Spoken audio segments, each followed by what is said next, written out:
श्रीलंका के राष्ट्रपति भवन, प्रधानमंत्री कार्यालय, प्रधानमंत्री के सरकारी आवास और पुरानी संसद पर कब्जे के बाद में अब प्रदर्शनकारियों की अगली मंजिल क्या है? क्या वो संसद भवन पर कब्जा करेंगे? और उसी की आशंका यहां पर बनी हुई है और उसी को देखते हुए यहां इस तरीके की तैयारी कर दी गई है। देख सकते हैं ये संसद भवन के अंदर जाने का रास्ता है जहां पर स्पीकर ऑफिस भी है और यहां पर बड़ी संख्या में सुरक्षा बलों को तैनात कर दिया गया है। कल शाम को जब प्रधानमंत्री कार्यालय पर कब्जा किया गया उसके बाद में प्रदर्शनकारी यहां पर भी पहुंचे थे और यहां पर भी उन्होंने कब्जा करने की कोशिश की थी और उसी के बाद में आनन फानन में रात भर में इसकी किलेबंदी कर दी गई और फिलहाल देख सकते हैं कि किस तरीके से बड़ी संख्या में जो स्पेशल फोर्सेस के जवान हैं, सेना के जवान हैं, उनको यहां तैनात कर दिया गया है। और फिलहाल ये जो जवान है इस वक्त यहां पर एक तरीके से आराम कर रहे हैं क्योंकि उनको भी पता है कि कभी भी अगर प्रदर्शनकारी आएंगे तो कितनी देर तक ये जो है उनके साथ में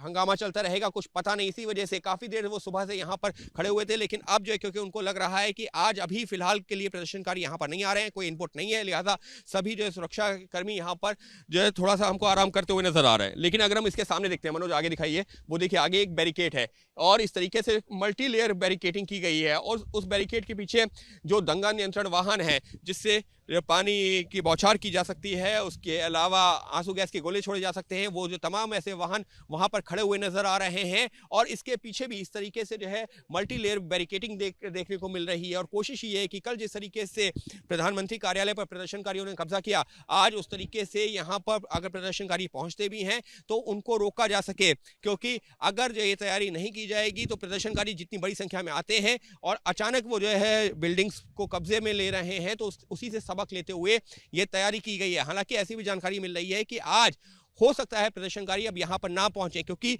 जो उनकी रणनीति थी वो कुछ इस तरह से थी कि आज उनको यहां पहुंचना था, लेकिन कल शाम को ही कुछ प्रदर्शनकारी यहां पर पहुंच गए जिसके बाद में काफी हंगामा हुआ और उसी के चलते शायद वो रणनीति में बदलाव किया गया है। इस सब के बीच में पुलिस और प्रशासन ने पूरी तैयारी कर ली है। ये जो घेराबंदी की है उसका मकसद ये है कि किसी भी सूरत में जिस तरीके से राष्ट्रपति भवन हो, प्रधानमंत्री का कार्यालय हो, प्रधानमंत्री का सरकारी आवास हो, पुरानी संसद हो, उनको जैसे कब्जा किया है उस तरीके से संसद भवन पे कब्जा ना हो पाए, क्योंकि अगर यहां पर भी कब्जा हो गया तो फिर ये जो ऑल पार्टी बैठकें बुलाई जा रही हैं, संसद का विशेष सत्र की बात हो रही है, वो कैसे होगा। और इसी वजह से एहतियाती कदम उठाते हुए पूरी नाकेबंदी कर दी गई है, घेराबंदी कर दी गई है, यही सुनिश्चित करने के लिए कि बाकी इमारतों की तरह संसद भवन परिसर पर भी ना हो जाए प्रदर्शनकारियों का कब्जा। पूरी तरह से इसको छावनी में तब्दील किया गया है और ये वो रोड है जिसको यहाँ पर अगर मनोज इधर से दिखाइए, देखिए लिखा हुआ है साफ तौर पर पार्लियामेंट रोड, संसद भवन जाने का ये रास्ता है, लेकिन प्रदर्शनकारी यहाँ पर ना पहुंचे, यहाँ पर अंदर ना दाखिल हो सके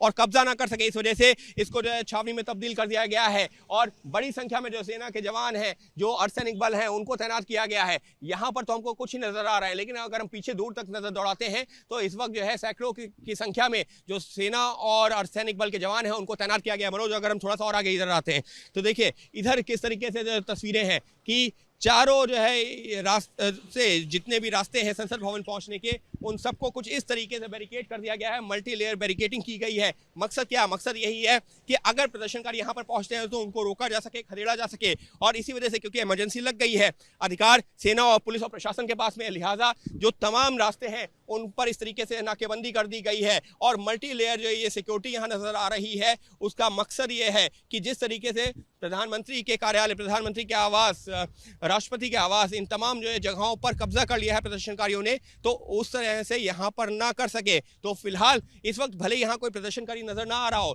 लेकिन कल और पिछले कुछ दिनों की घटनाओं से सबक लेते हुए अब पुलिस, सेना, प्रशासन पूरी तरह से मुस्तैद नजर आ रहा है। और उसकी एक वजह यह भी है क्योंकि